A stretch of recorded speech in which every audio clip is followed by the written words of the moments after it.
Hello? Kevin Moranz, welcome to the Moto Aftermath Show, bud. Oh, howdy. Nice to be here. Oh, he's got some of that Texas slang. Oh, God. He is from Kansas. So. there we go. All right. So, man, let's talk about last night. There was no quad, so I'm very sad that question's off the table. Thankfully. All right, let's talk about this rear wheel predicament we're in here. Give us the rundown on what happened last night with that rear wheel of yours, because we all saw you on TV begging the track workers to do something. Okay, I didn't know that. I haven't looked back at it yet. Everybody seemed like I didn't even know that was on TV. Like A good 20 seconds. Really? Oh, yeah. Oh yeah. Yeah. They had the audio. It was a hot mic, and there were a couple fucks, and They could just see you getting uber pissed and this guy just staring at you like an idiot going, I don't know what you're saying. yeah, I was like, does this I dick was- dug that's- have oh, man, earplugs in? that's so. Yeah, that's what somebody was like, man, there's no way this kid's just yelling at the track crew, pissed at them because he went down kind of deal is what I was. So I was like, no, like, you guys have no idea. I couldn't push my bike. I was yelling at them to get a side-by-side over there to tow me because I have to get my shit fixed for the next race. Yeah. So, like, my bike wouldn't move. So then I ended up having to unscrew the rest of the sprocket bolts and leaving them on the floor right there. So then my sprocket was off the wheel and I could roll my bike. Gnarly. Sick. Well, the funny thing is like people are probably all looking at that who don't know who you are or don't really know much about you and going, God, this kid's being an asshole. And all three of us are probably, or we're all sitting there saying the same thing is like, Kev is just pleading for somebody to get his bike. Yeah, we need to get this thing off the track. Well, they said That your is hilarious. they said your chain was off, and I'm like, Kev's trying to get this motherfucker to hold the handlebars, And this so that guy's he just can like, "Ugh." grab the rear wheel and turn the chain back on like a damn bicycle. Yeah, the guy was looking at you like a zoo animal. Funny thing was when the guy was just like looking at you, he made like a head nod and then he just turned the other way. Yeah, dude, it was It's like, it's a mess. But yeah, that's just that's not really on Chris. It's not really on my dad. I mean, my dad, like they kind of game plan the bike work situation. I honestly, I hadn't checked my sprocket bolts in like 3 races just because it hadn't been a problem every time I checked it before then. Oh, I'm And texting clearly Frank for it's a problem. sure. So oh. yeah, definitely don't. But he was don't like, make him don't feel do that. bad. No, because yeah. So but no, other than that, we just Hey. got lucky because it happened literally on the landing of the triple. Yeah, Like, thank God. As soon as I landed, I heard the crunching. Like it could have been really bad if that was off the face of something. Yeah. Did so it destroyed that rear wheel from what I saw on Instagram today, eh? Correct. Yep. Sick. Dunzo. Sick. Well, time to order some new ones. Yep. Well, luckily my wheel guy was there, Oh, and no like shit. it's not a faulty product of the sprocket bolts, not faulty product of the sprocket, not faulty product of the wheels that I use. It's just straight maintenance. That's kind of on me. Yeah. So I can relate, Kev. happy just I kind of ruined a went hub the way. too. Yeah. Happy it went the way it is. But yeah, so we're gonna a new wheel set out. Hopefully, soon. Obviously, to have for this coming weekend. I've got some extra wheels too since we're down in Florida. I'm gonna be driving around, so I'm gonna have my practice bike and my extra practice wheels too. But yeah, we're getting another wheel set up. Then he's gonna get this one. I'm gonna get this one back to him. We're gonna put a new hub on it, and it'll turn into a practice wheel. So yeah, we got it covered. Did the wheels from the old KTMs fit the new ones? No, Oh, okay. So we had to get all new wheels. Got it. they are, but they're different sized axle. Like obviously Oh. they're still 19, but yeah, it's different size axle. Yeah. Well, that's what I meant. I mean, I know that 19 and 21 are the size, but I really just meant like the hub, everything with that. So, anyway, so what did you think of the track last night outside? I know. What the fuck do you guys want? Okay, fine. You two ask the questions. I'm not talking anymore. Go fuck. You fucking do it. Go ahead. Run the interview. I Cole. just said that because Kev literally told us last week that he gets asked about the track 80 times a day. That's not a podcast. Well, no, you're good. Well, I don't care about racing. It's race day and get asked a million times for sure. All right, Trav, we're going to tag There? you back in. Nope. You guys ask the questions. I'm not talking to him anymore. All right. Well, I guess I'll ask about it. Did you feel like it was pretty basic, maybe because of the futures being involved this weekend, or and it seemed like it was kind of one lined almost too, not a lot of passing. Yeah, it was pretty basic. There were some good lines in press that just didn't develop into race lines, so everybody pretty much just did the same thing. Mhm. So, yeah, it was pretty tough. I don't know, man. Like those whoops were pretty gnarly. Like just as they broke down, like obviously when they were fresh and they were built, like yeah, there's probably the easiest set of whoops we've had all year. But they just get so gnarly when they're broken down and have all those cups in them and everything. But yeah, and all there wasn't a whole lot of options of what you could do on the track. Everybody's pretty much doing the same thing.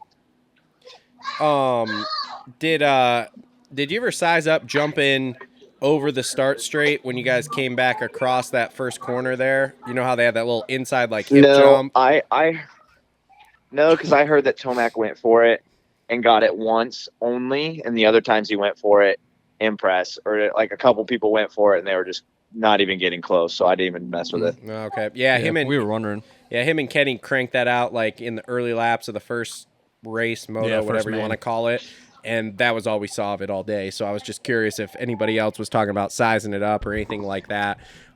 Did the whoops get? They talked on TV a lot about the whoops getting smaller as everything progressed because of them having to roll them back and everything like that.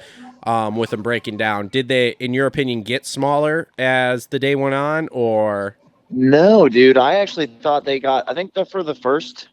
No, because they didn't really touch them when we started mains. Let's say this. In between the LCQ and then the first main, they got bigger. But then obviously, I mean, I know they didn't. I don't think they touched them at all in between mains. So, but yes, through qualifying 1, qualifying 2, and the LCQ, through the first time we hit the track for free practice to LCQ, yes, they got smaller. But then for the mains, they kind of rebuilt them up a little bit again. Okay. So next question I heard in the vlog this week, so this is a rumor here. Clayson says that you are sandbagging to go to the LCQ so you get TV time. Can you confirm or deny this? Jesus, Clayson said that? Absolutely deny this. I would, yeah. Do you not watch the vlog? How dare you? No, I watched the vlog. What are you talking about? No, Justin obviously doesn't. Oh, yeah, Justin doesn't. Justin doesn't fucking do anything. He's a loser. Justin is very anti-social media. Shut the fuck up, Travis and Cole. Disappointed. God. So anyway, I deny that hardcore because I would much rather never have to go to another LCQ again. However, I'm not gonna lie, I am taking advantage of the publicity we get from them. So, yeah, they were plugging you hard this weekend. Have you started hitting up Mathis yet to get into this LCQ challenge as a ringer for the end of the year here? Because you're not qualifying right now. Yeah, well, I mean, I think it should be a good goal not to qualify into it, but I think I will have a lot to say if I'm not give meat into it, considering they gave Chiz the give me into it last year, and he had a full factory ride from Star Racing Yamaha to be in it, and I am absolutely 100% a privateer. I'm just probably doing not the best, but one of the better ones right now. So if I don't get, invited into that like he did last year, I think that's kind of a... I'll have some words to say, but I think Steve's going to hook it up. He knows I'm a hard worker. Kev, you can say it. You're the best privateer right now. Don't be modest. Well, I don't want to say that because I don't like jinxing nothing, but we're going to keep it going. All right, well, I'm going to say it. I just did said it. You're the best privateer. It's pretty obvious. If something happens this week, I'm literally going to punch you. He's going to be fine, man. He's going to Daytona. He's back in the sand. He's going to be okay. How are the vibes going into Daytona? You enjoy that down there, or is that kind of for you? I don't know. It's going to be interesting. I haven't even seen the track map. I probably ought to look at that. It's very similar to last year. No, I'm excited.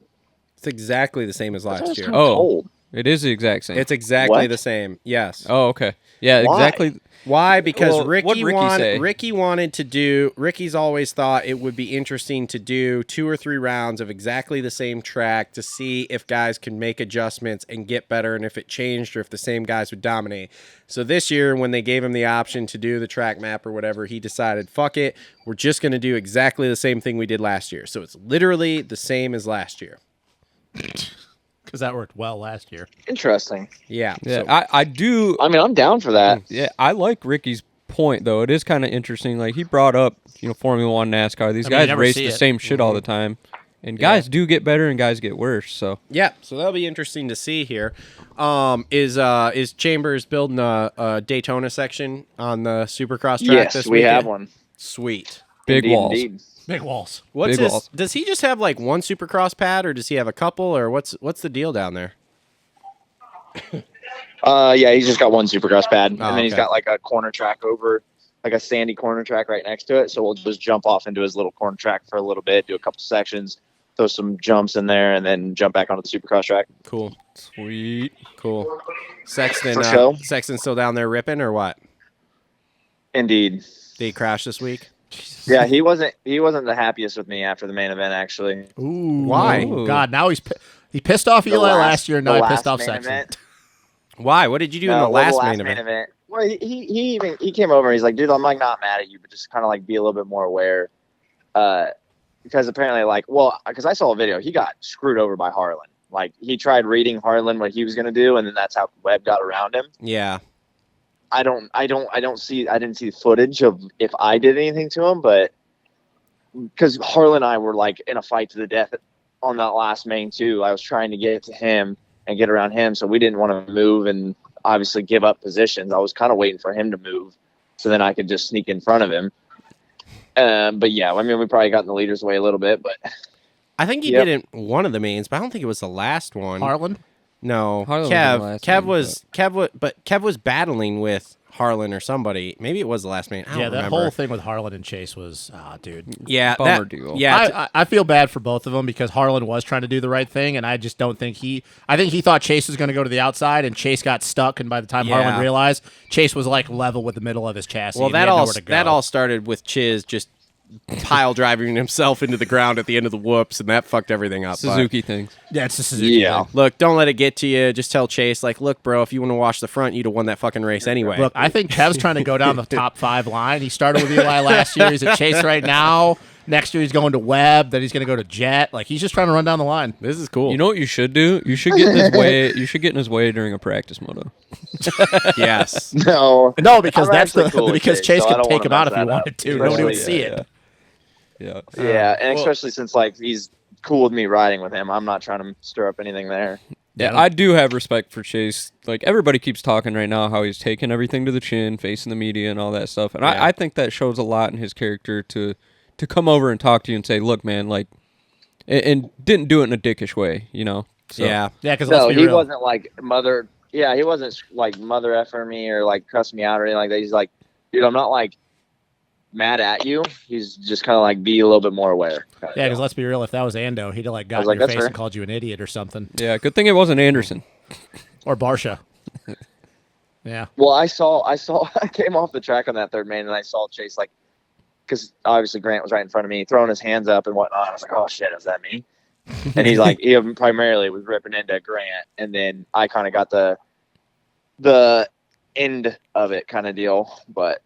I mean, it's fair. I mean, I can see. It's part of the deal, man. It's part of the deal. I was like, dude, like Grant and I were racing too. Like, yeah, like we're racing too. It's not our fault that you're coming around us. But I'm not saying our race is as important as yours, but at the same time, we're here to race too. Yeah. So how do you feel about? Sorry to cut you off. I'm a dick. But how do you feel about? No, go. If you get lapped twice, do you think that should be black flag? Off the track kind of thing, like if it's twice? No. Okay. No. Because I've heard people tossing that around before. You know, if you're in 17th or whatever, second lap pull off, you get 17th kind of thing. So. Yeah. What did you think he was going to say? Yeah, I should totally get pulled off the I don't track. know, dude. A guy like A-Ray would probably be like, fuck yeah, get me off this track. So. That's also A-Ray. No, because, I mean, there's so much that can happen. Like, say, because they're lapping up to 10th right now, and they're double lapping up to, let's just say, 18th or so. I don't think I got double lap this weekend, but I could be wrong. But no, there's so much more battling that we do. Like, I mean, considering the whole thing that happened with Grant and Sexton, like, dude, Grant and I were going at it. Like, we're right behind each other. We were battling it out too. So it's not like it's just them. Right. Like, there's still action that happens in the back. It's different if you're 50 seconds away from each person. Then yeah, go ahead and get them off the track. But if there's still battling that's possible and happening, keep it going. Yeah. Well, that's the thing that the top boys, that's part of racing. They got to figure out how to navigate the lappers too. So. Mm-hmm. Yeah. Was your mom there this weekend too? That's never mind. That doesn't surprise me that Travis just asked Why? that. Why? Can't As I was thinking about it, I was like, "Oh, that's weird." And then I'm like, "Oh, I yeah, don't- you really like Kev's mom, so that's on par." me with and it. her are friends. I never said you weren't friends. I We like text. Kev's mom. We text. Stop. Just stop. What? Stop. Stop. Stop. Look, okay, here's All the right, thing. Kev. So I don't want to do the interviews anymore Kev, because all you guys do is fucking mock me. So we're going into the round 8. How you feeling so far this season? Pretty good, man. I mean, I'm stoked with it considering I am 6 for 7. And last year I didn't make a main until round 6. So, gathering points slowly. Last year, obviously clicking off 16ths and whatnot, they added up pretty quick. But at the same time, we didn't have nearly as many points at this point in the season that we did last year. We got all our points at the end of the season. So, Best season I'm ever pretty thus stoked about far. it. We just got to keep it. Just got to keep it rolling. Stay safe. That's the biggest thing. We got to get all 17 rounds in. We haven't really talked about this. Do we have an outdoor plan at all? That's what I was just thinking. Like, because with the negative. with So, the SMX thing, I mean, with how I'm doing right now, I feel like a lot of these guys are going to be contracted in to do the SMX deal, and then it'll open up opportunities for me for the world situation. It depends on where I'm at in points. And if I really have a real shot at getting into the last 3 rounds, we'll kind of probably try to stick with it. Or if there's enough incentives there, I don't know what the new pay is going to be for outdoors and yada, yada, yada. But I think preferably world, just because I like supercross more than I like outdoors. But if there's real opportunity and there's a good transportation system that I can figure out for outdoors, because my transportation system for supercross is not moving into outdoors. So if I can figure out a similar deal that I had last year, then maybe outdoors, I don't know. So it's 100% 50-50 up in the air right now.